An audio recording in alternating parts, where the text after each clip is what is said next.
Naturalism की बात कर रहे थे हम लोग पिछले टर्न पे, और नेचुरलिज्म में हम लोग एम्स तक पहुंच पाए थे, और एम्स के बाद हमारा आता है करिकुलम। तो करिकुलम की बात करेंगे आज हम लोग। उससे पहले एक थोड़ा सा रिवीजन हो जाए अबाउट नेचुरलिज्म। क्या है नेचुरलिज्म?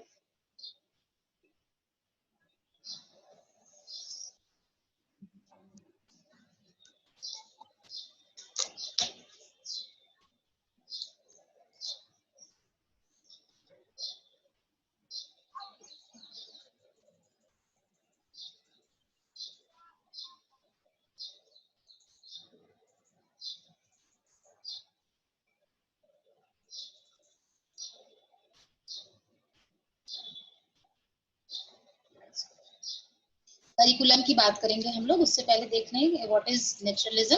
नेचुरलिज्म क्या था? ये एक वेस्टर्न फिलॉसफी है, वेस्टर्न फिलॉसफी जो कि बताती है कि ये this universe is made by nature. ये पूरा संसार या ब्रह्मांड इस नेचर के द्वारा बना हुआ है। This materialistic world is true. ये जो संसार हमें दिख रहा है वही सच है। There is no spiritual world. कहीं कोई आध्यात्मिक संसार नहीं है। Does not believe in God. इन्होंने ईश्वर में विश्वास नहीं किया था।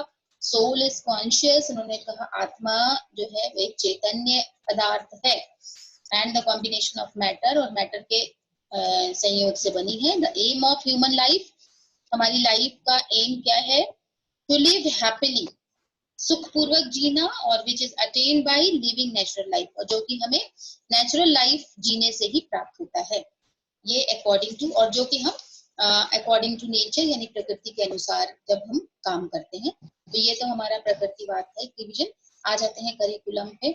क्या क्या करिकुलम या बताया हमारी एजुकेशन में क्या क्या करिकुलम शामिल होना चाहिए, कौन कौन से करिकुलम की बात करते हैं ये। पाठ्यचर्या क्या होनी चाहिए? उद्देश्यों के अनुकूल ही प्रकृतिवादियों ने पाठ्यचर्या का निर्माण किया। जो एम्स होते हैं एजुकेशन के, उनके अकॉर्डिंग ही करिकुलम बनाया। भौतिक जीवन को ही ये लोग सत्य मानते थे, या जो हमें दिख रहा है, जिसको फील कर रहे हैं वही सच है, और उसकी रक्षा यानी उसको हम कैसे उसकी रक्षा करें और उसका कैसे विकास करें, इसी पे इन्होंने सबसे ज्यादा फोकस किया। और इसीलिए उन्होंने करिकुलम में कौन कौन सी चीजें रखी? फिजियोलॉजी या शरीर विज्ञान, हेल्थ साइंस या स्वास्थ्य विज्ञान, भौतिक विज्ञान आपका आ गया, फिजिकल साइंस, और इन्होंने लिटरेचर और म्यूजिक और आर्ट को सेकेंडरी प्लेस दिया, कम इम्पोर्टेंस दिया, क्योंकि और धर्मशास्त्र और नीति शास्त्र को कोई स्थान नहीं दिया। तो इनके नजरिए से physiology, health science, physical science, these are the important subjects of the curriculum of education. उसके बाद रूसो जो थे, रूसो ने बताया emphasized on physical activities and experiences at every stage of education। मतलब हमें शिक्षा के हर स्तर पर शारीरिक क्रियाएं करनी चाहिए, और अनुभव को इन्होंने फोकस किया। और अपनी बुक एमील में इन्होंने, आपने अगर पढ़ी हो या ना देखिएगा, एमील में इन्होंने एजुकेशन के वेरियस स्टेजेस के बारे में बात करी, और उन्होंने बताया कि प्रत्येक स्तर पर हमें शारीरिक क्रिया और अनुभवों को महत्व देना है। और इन्होंने पूरी तरह से सैद्धांतिक ज्ञान का विरोध किया। ये करिकुलम में क्या क्या चीजें? स्पोर्ट्स को महत्व देते हैं, स्विमिंग, घुड़सवारी या हॉर्स राइडिंग करना, हस्तकार्यों को विशेष महत्व दिया इन्होंने, हैंडीक्राफ्ट्स को। और ये कहते थे जो वुमेन है या नारी है वो क्या है, मैन की सेविका के रूप में या सहचरी के रूप में है। तो इसलिए इन्होंने उसको केवल होम साइंस पढ़ाने पर फोकस किया कि उसको होम साइंस पढ़ाया जाए। तब की परिस्थिति में जब रूसो थे, उन्होंने तब जैसा फील किया होगा नारी के बारे में, वैसा ही एजुकेशन में उन्होंने एक्सप्रेस किया। हर्बर्ट स्पेंसर ने बताया शिक्षा का उद्देश्य मनुष्य को, उन्होंने बताया था, पूर्ण जीवन व्यतीत करने के लिए तैयार करना है। तो अब ये पूर्ण जीवन व्यतीत करने के लिए हम लोग अपने शिक्षा में कौन कौन से सब्जेक्ट्स को शामिल करेंगे? एक तो इन्होंने इसके लिए 5 एक्टिविटीज करने की बात कही है हर्बर्ट स्पेंसर ने। पहली है सेल्फ प्रोटेक्शन या आत्मरक्षा संबंधी कार्य, ठीक है। दूसरा है आपका अर्निंग फॉर लाइवलीहुड यानी कि जीविकोपार्जन के कार्य। तीसरा है family growth and child protection, कैसे हम अपना वंश वृद्धि करें और बच्चों की सुरक्षा करें। फोर्थ है सोशल एंड पॉलिटिकल फंक्शन, सामाजिक और राजनीतिक कार्य। और फिफ्थ है यूटिलाइजेशन ऑफ फ्री टाइम, यानी अवकाश के समय का कैसे सदुपयोग करें। तो इसके लिए सबसे पहले सेल्फ प्रोटेक्शन के लिए उन्होंने बताया कैसे हम लोग अपनी आत्मरक्षा संबंधी कार्य करने के लिए हमें कौन कौन से सब्जेक्ट्स को शामिल करना है एजुकेशन में। तो हेल्थ साइंस आ गया उसमें, उन्होंने कहा इसमें हेल्थ साइंस आ जाएगा यानी स्वास्थ्य विज्ञान। अर्निंग फॉर लाइवलीहुड यानी जब हम अपना जीविकोपार्जन करेंगे तो उसके लिए हमें लैंग्वेज सीखनी है, मैथ सीखनी है, ज्योग्राफी सीखनी है, मैथमेटिक्स और साइंस। उसके बाद फैमिली ग्रोथ और चाइल्ड प्रोटेक्शन के लिए उन्होंने बोला फिजियोलॉजी, शरीर विज्ञान, चाइल्ड साइकोलॉजी और होम साइंस।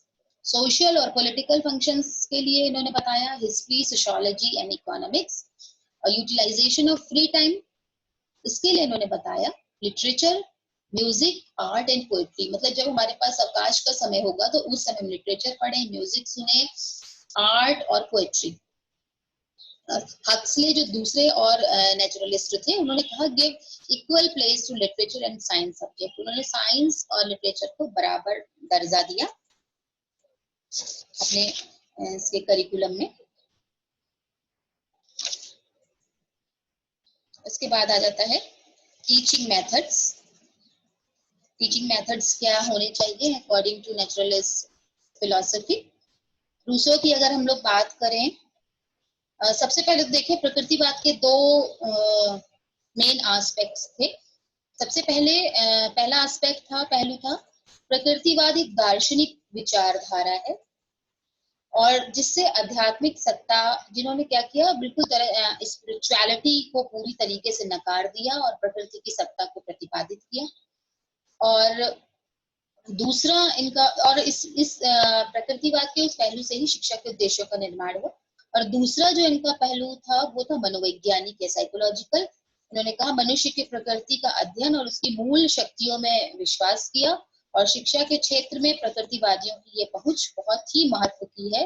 और इस पहलू ने हमें शिक्षण को अनेक बहुत अच्छी अच्छी विधियां दी और इन नवीन और उपयोगी विधियों के आधार पर रूसो और हर्बर्ट स्पेंसर के विचारों में मिलता है क्या क्या है। रूसो, सबसे पहले हम लोग रूसो की बात करेंगे। रूसो का पहला नारा था, इन्होंने कुछ नारे दिए, जो पहला उनका था बैक टू नेचर, प्रकृति की ओर लौटो। रूसो ने विकास की 4 अवस्थाएं बताई जिसमें से शिशु, बाल, किशोर और युवा। ठीक है। और इसके लिए उन्होंने बच्चों की प्रकृति का वर्णन किया और अलग अलग स्तर के लिए अलग अलग क्रियाओं और शिक्षण विषयों का चुनाव किया, लेकिन वो पूरी तरह से बुकिश नॉलेज के विरोध में थे, अगेंस्ट में थे। दूसरा जो नारा था रूसो का वो था बच्चों को स्वयं अनुभव करके सीखना चाहिए, अर्थात लर्निंग बाय डूइंग और सेल्फ एक्सपीरियंस।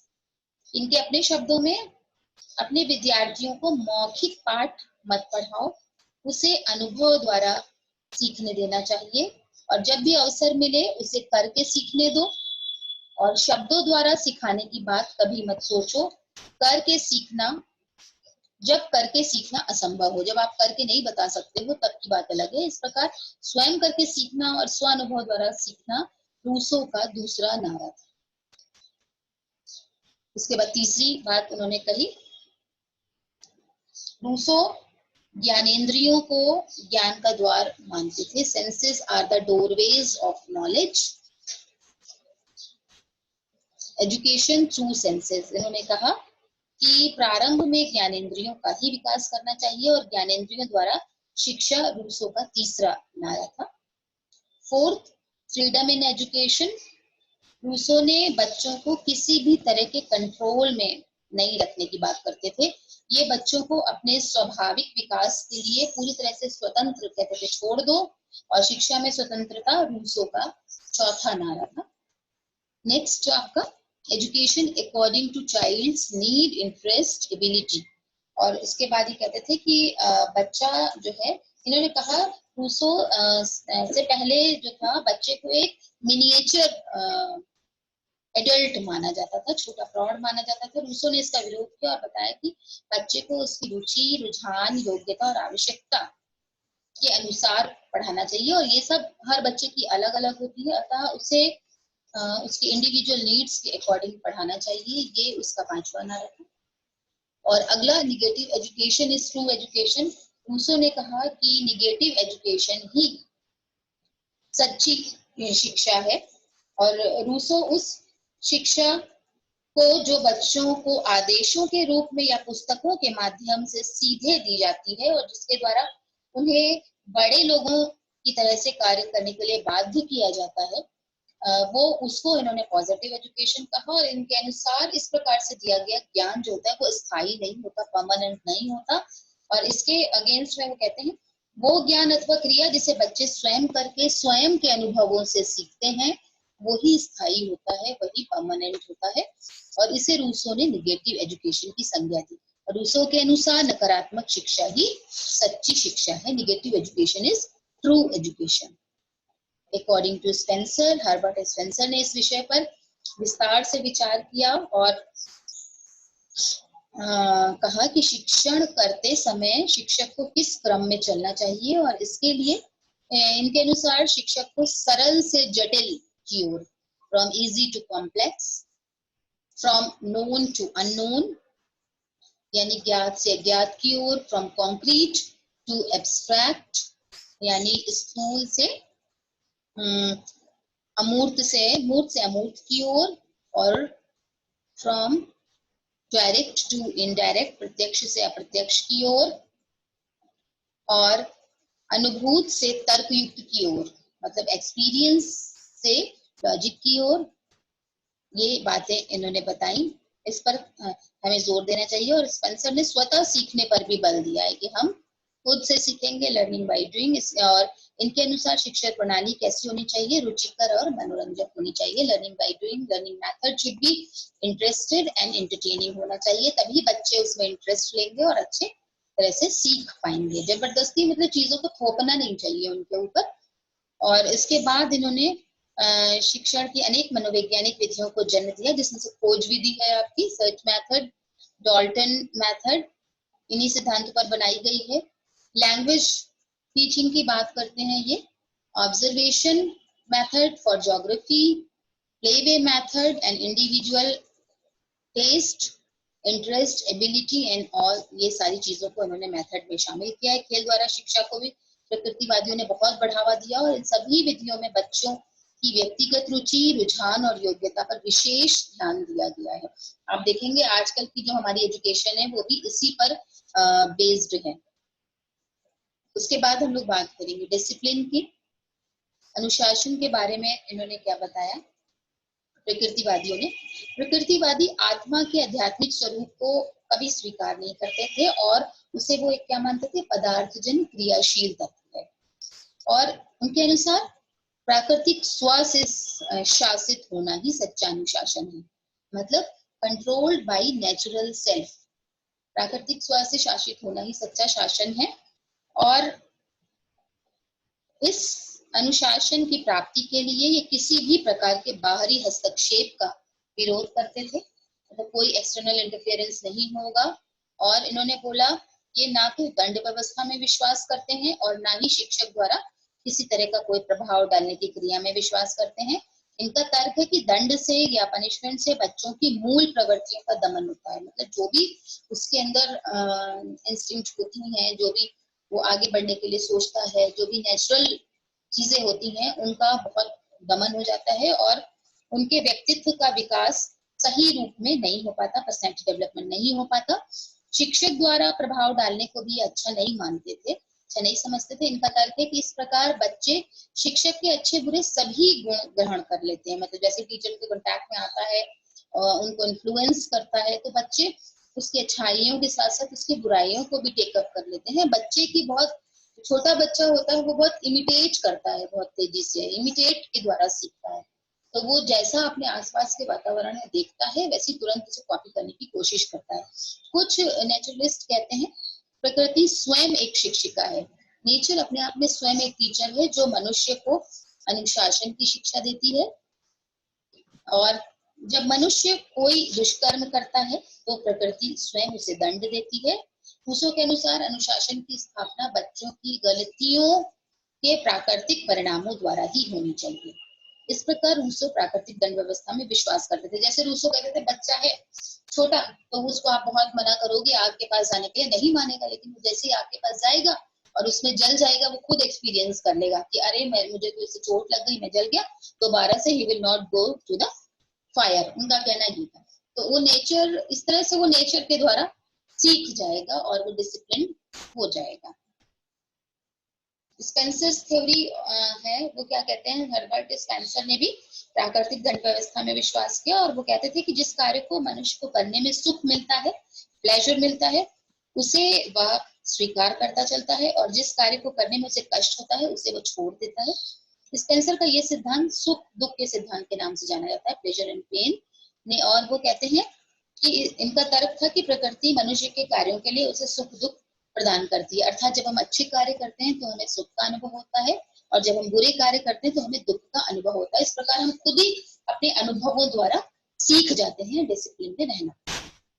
हक्सले ने रूसो और स्पेंसर के इन विचारों का विरोध किया और उन्होंने कहा कि नेचर द्वारा उचित अनुशासन की कल्पना नहीं करनी चाहिए। क्यों उन्होंने ऐसा कहा? उनके अनुसार प्रकृति की दंड व्यवस्था बड़ी कठोर और तर्क विहीन है। ठीक है, बहुत ही ज्यादा, मतलब कहीं पे उसको आप प्रूव नहीं कर सकते हो। और उनके यहाँ असमर्थता और अपराध दोनों के लिए एक ही दंड होता है। ठीक है, जैसे कि सपोज बाहर बारिश हो रही है, ओले गिर रहे हैं, बर्फ गिर रही है, ठीक है, और आप चाहे किसी अच्छे काम से भी बाहर निकले हो तो क्या होगा, आपको भी वो पनिशमेंट मिल जाएगा, आपके ऊपर भी ओले पड़ जाएंगे और जो किसी बुरे कार्य के लिए निकला है उसके ऊपर भी ओले। तो समान रूप से यहाँ पे लागू हो गया, कोई डिफरेंस नहीं हुआ और दोनों ही दशा में प्रकृति आपका सर फोड़ देगी। ठीक है, अतः अनुशासन संबंधी ये विचारधारा किसी को भी मान्य नहीं होनी चाहिए। और हक्सले के अनुसार हमें बच्चों को अपना स्वाभाविक विकास करने की स्वतंत्रता तो देनी चाहिए, पर इसके साथ साथ उन्हें कुछ उत्तरदायित्वों से भी लाद देना चाहिए, कुछ रिस्पॉन्सिबिलिटीज से लाद देना चाहिए, तभी उनका व्यवहार जो है संतुलित हो जाएगा, अपने आप बैलेंस हो जाएगा। उसके बाद हम लोग बात करेंगे टीचर का बहुत इम्पोर्टेंट रोल होता है, बहुत ही ज्यादा। आप लोग भी जानते हैं, सब लोग जानते हैं टीचर क्या है, कहना ना होगा अगर हम कहें कि टीचर के बारे में, टीचर एक बहुत अच्छा गुड मोटिवेटर और मार्गदर्शक होता है। मतलब अच्छी प्रेरणा देकर जो आपको रास्ता दिखा सके वही टीचर होता है। आप देखते हैं ये फिलॉसफी क्या कहती है टीचर के बारे में, कि टीचर कैसा होना चाहिए, शिक्षक कैसा होना चाहिए। रूसो कहते हैं nature is the teacher. Rousseau शिक्षा के क्षेत्र में जो है शिक्षक को कोई महत्व नहीं देते हैं, उन्होंने कोई इंपॉर्टेंस नहीं दिया और वो कहते हैं कि शिक्षक को दूषित समाज का ही अंग होता है। Teacher is the part of this corrupted society और उससे बच्चों के सुधार की आशा नहीं की जा सकती। ये बच्चों को प्रकृति की गोद में रखकर उनके स्वतंत्र विकास करने के पक्ष में थे और इस प्रकार ये प्रकृति को ही शिक्षक मानते थे। नेचर ही टीचर है, परंतु उनकी मतलब ये जो उनका नियम है ये हमेशा सब पे लागू नहीं होता। और जो दूसरे प्रकृतिवादी थे उन्होंने बच्चे की प्रकृति को महत्व दिया और उनके अनुसार प्रत्येक बच्चे में कुछ मूल प्रवृत्तियां होती हैं, इंस्टिंक्ट होती हैं और उनका विकास इन्हीं मूल प्रवृत्तियों पर निर्भर करता है। और इस दृष्टि से बच्चों में इतनी भिन्नता होती, इतने डिफरेंसेस होते हैं कि शिक्षक सभी बच्चों को एक सा नहीं बना सकते। इसलिए शिक्षक के लिए आवश्यक है कि वह बच्चों को अपनी रुचि, रुझान, योग्यता और आवश्यकता के अनुसार ही विकास करने के लिए वो पर्यावरण तैयार करे, एनवायरनमेंट बनाए। सीखेंगे तो वे स्वयं करके और स्वयं अपने अनुभव के द्वारा, अर्थात टीचर का काम क्या है, वो इस तरह का माहौल पैदा कर दे, इस तरह का एनवायरनमेंट बनाए जहां बच्चे स्वयं करके स्वयं के अनुभवों द्वारा सीखें। इस प्रकार जो प्रकृतिवादी शिक्षक को ज्ञान देने वाला नहीं कहते, अपितु मतलब ज्ञान नहीं देना है उसको, अभी तो क्या करना है, बच्चों के लिए पर्यावरण, उचित पर्यावरण, सूटेबल इन्वायरमेंट तैयार करने वाला मानते हैं।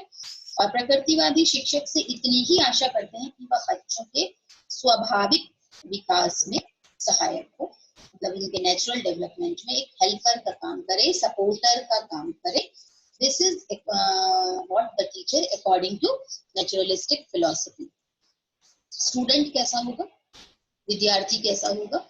हमारा आज का टाइम जो है वो तो एजुकेशन आज के टाइम की जो है वो स्टूडेंट ओरिएंटेड ही है। तो अब इन लोगों ने क्या किया, प्रकृतिवादी क्या कहते हैं, प्रकृतिवादी बालक को शिक्षा का केंद्र मानते हैं। मतलब आज की फिलॉसफी से ये फिलॉसफी पूरी मैच खाती है। ये कहते हैं बच्चा शिक्षा ग्रहण करने के लिए पैदा नहीं होता, अपितु उसका विकास करने के लिए शिक्षा बनाई जाती है। ठीक है, मतलब बच्चा ये नहीं है कि वो पैदा हुआ है तो उसको शिक्षित किया जाए, बल्कि हम उसके डेवलपमेंट के लिए एजुकेशन बना रहे हैं। और फिर सभी बच्चे एक समान नहीं होते, और वो एडल्ट भी नहीं होते, छोटे प्रौढ़ भी नहीं होते, और उन्हें प्रारंभ से ही बड़े लोगों जैसा ज्ञान नहीं दिया जाना चाहिए। प्रकृतिवादी बच्चे की प्रकृति यानी उसकी मूल प्रवृत्तियों, उसका टेस्ट, इंटरेस्ट, एबिलिटी और नीड्स का पूरा पूरा ध्यान रखते हैं, और बच्चे को वही सिखाते हैं जिसके कि वो योग्य है, जो वो सीखना चाहता है और जिसका रुचि दिखाता है। उसके बाद नेक्स्ट है स्कूल कैसा होना चाहिए, विद्यालय के बारे में इनकी क्या विचारधारा है। रूसो कहते हैं विद्यालयों की कोई आवश्यकता नहीं थी, नहीं समझते, there is no need of schools. इनके अनुसार क्या है, प्रकृति की गोद ही विद्यालय है और प्रकृति ही शिक्षिका है। और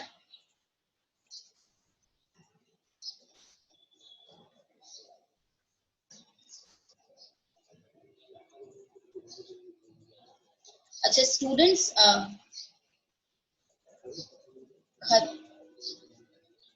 हम लोग दोबारा इसको ज्वाइन करेंगे क्योंकि ये रनिंग आउट ऑफ टाइम बता रहा है। This meeting will end in 10 minutes. Upgrade now to remove the 40 minute time limit. No, दोबारा ज्वाइन करेंगे।